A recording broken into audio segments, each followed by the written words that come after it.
Hello, I'm Dr. Sameera. I'm a consultant general and laparoscopic surgeon at V9 Hospital, Begumpet. Today I'll be talking about hernias. Hernia ante enti అది ఎవరిలో కామన్గా చూస్తాము and what are the treatment options అనేది ఇవాళ వీడియోలో I'll cover. So hernia అంటే ఏంటి అంటే ఇంటెస్టైన్స్ కానీ ఒమెంటమ్ కానీ కండరాల్లో ఉండే వీక్నెస్ నుంచి బయటకి ప్రొట్రూడ్ అవ్వడాన్ని హర్నియా అని అంటాం. సో అసలు ఈ వీక్నెస్ అనేది ఎందుకు వస్తుంది, ఎక్కడ వస్తుంది? సో మన బాడీలో ఇన్హరెంట్గా కొన్ని ఏరియాస్ వీక్గా ఉంటాయి.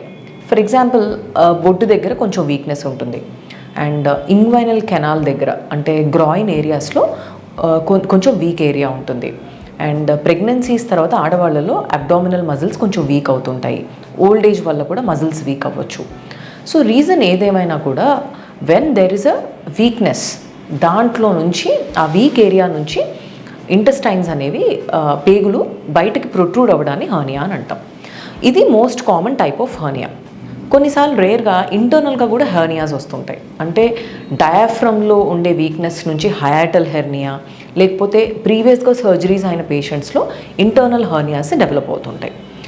సో ఈ హర్నియాస్లో మోర్ కామన్గా మనం కడుపు భాగంలో వచ్చే హర్నియాస్ మోర్ ఫ్రీక్వెంట్గా చూస్తుంటాం.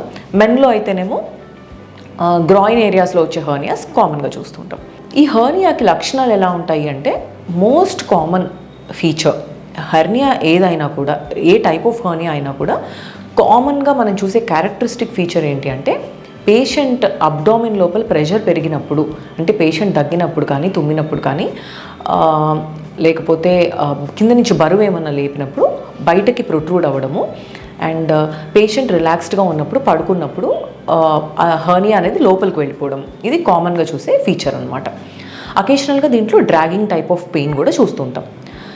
సో ఇనీషియల్గా ఇలా ఉన్న హర్నియా యాజ్ డేస్ ప్రోగ్రెస్ అది అక్కడ లోపల అడెషన్స్ ఫామ్ చేసుకుంటూ ఉంటుంది. దానివల్ల హర్నియా ఫ్రీగా లోపలికి వెళ్ళకపోవడము అండ్ అక్కడే ఉండిపోయి స్ట్రక్ అయిపోవడము, పెయిన్ పెరగడము, అకేషనల్గా వామిటింగ్ రావడము అండ్ తిన్నది సరిగ్గా డైజెస్ట్ అవ్వకపోవడము, మోషన్ ఎవ్రీడే రాకపోవడము, ఇలా మల్టిపుల్ కాంప్లికేషన్స్లో ల్యాండ్ అవ్వచ్చు.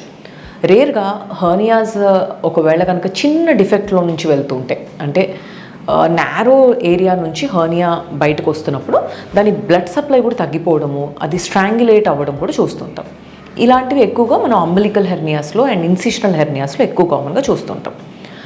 సో ఇలా హర్నియా అనేది డయాగ్నోజ్ అయిన తర్వాత మరీ ఎక్కువ రోజులు దాన్ని అలాగే వదిలేయడం మంచిది కాదు. బికాస్ ఇలా ఏదైనా కాంప్లికేషన్లో ల్యాండప్ అయ్యే అవకాశం ఉంటుంది. ఇనీషియల్గా అయితేనేమో చిన్న సర్జరీతో ఈజీగా రికవర్ అయిపోయే ఛాన్స్ ఉంటుంది.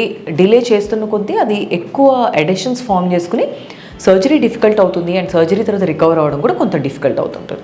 సో హర్నియాకి సర్జికల్ మేనేజ్మెంట్ తప్ప ఇంకా వేరే ఆప్షన్ లేదా అని చాలామంది అడుగుతుంటారు. సో బేసికలీ హర్నియా అనేది out and out surgical condition.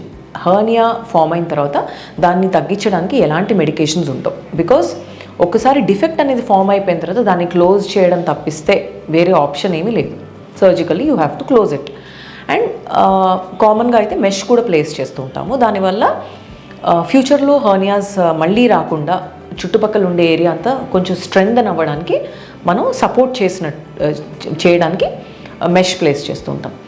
Earlier we use to do this with an open method. Open method అంటే హర్నియా పైన కట్ చేసి హర్నియాని ఎక్స్పోజ్ చేసి దాన్ని లోపలికి పంపించి డిఫెక్ట్ అనే దాన్ని క్లోజ్ చేసేసి కుట్లతో దాని మీద మెష్ ప్లేస్ చేసేవాళ్ళం.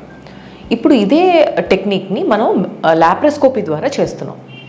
ఇలా laparoscopy or keyhole surgery ద్వారా హర్నియా రిపేర్ చేస్తే అడ్వాంటేజెస్ ఏంటి అంటే మోస్ట్ ఇంపార్టెంట్లీ వెంట్రల్ హర్నియాస్కి, అంటే అంబలికస్ దగ్గర వచ్చే హర్నియాకి, లేకపోతే అబ్డామినల్ వాల్లో యాంటీరియర్గా వచ్చే హర్నియాస్కి మామూలుగా అయితే చాలా మేజర్ సర్జరీ చేసి పెద్దగా కట్ చేసి మనం సర్జరీ చేయాలి. అదే లాప్రోస్కోపీ ద్వారా మైనర్ వూండ్స్తో చిన్నగా కట్ చేసి మనం కెమెరాస్ ఇంట్రొడ్యూస్ చేసి దాన్ని రెడ్యూస్ చేసేసి మెష్ కూడా లోపల నుంచి ప్లేస్ చేస్తూ ఉంటాం. ఇలా చేయడం వల్ల అడ్వాంటేజ్ ఏంటి అంటే కాస్మెటిక్గా బెటర్గా ఉంటుంది. ఫస్ట్ థింగ్, బికాజ్ పెద్ద ఇన్సిషన్స్ అవాయిడ్ చేయొచ్చు. పేషెంట్ ఎర్లీగా రికవర్ అయిపోతారు. 2 డేస్కి ఇంటికి వెళ్ళిపోవచ్చు. ఎక్కువ రోజులు హాస్పిటల్లో ఉండాల్సిన అవసరం లేదు. And wound related complications are less. చిన్న కుట్లు కాబట్టి అవి తొందరగా హీల్ అయిపోతాయి. అండ్ ఈవెన్ మెష్ కూడా స్కిన్కి రిలేషన్ ఉండదు కాబట్టి మెష్లో ఇన్ఫెక్షన్స్ రావడము, మెష్ రిజెక్ట్ అయిపోవడం ఇలాంటివి కూడా రేర్గా చూస్తుంటాం అనమాట. So especially for ventral hernias laparoscopy method చాలా మటుకు ఓపెన్ సర్జరీని రీప్లేస్ చేసింది. Unless there are other complications, అంటే లాప్రోస్కోపీ చేయలేని పరిస్థితి ఉంటే తప్పిస్తే we're going for laparoscopic ventral hernia repairs. And like I said, these are much more advantages than the traditional method. Hernia ఉంటే కనుక as early as possible you have to consult with your doctor and get adequate investigations. కొన్ని rule out చేసుకోవాలి, cough ఏమన్నా ఉందా, prostate సమస్యలు ఏమైనా ఉన్నాయా మెన్లో అయితే, ఆర్ ఇంకేదైనా రీజన్ ఉందా for the formation of hernia, ఇలాంటి కొన్ని రూల్ అవుట్ చేసుకుని ఇమీడియట్గా you have to proceed for surgery. Thank you.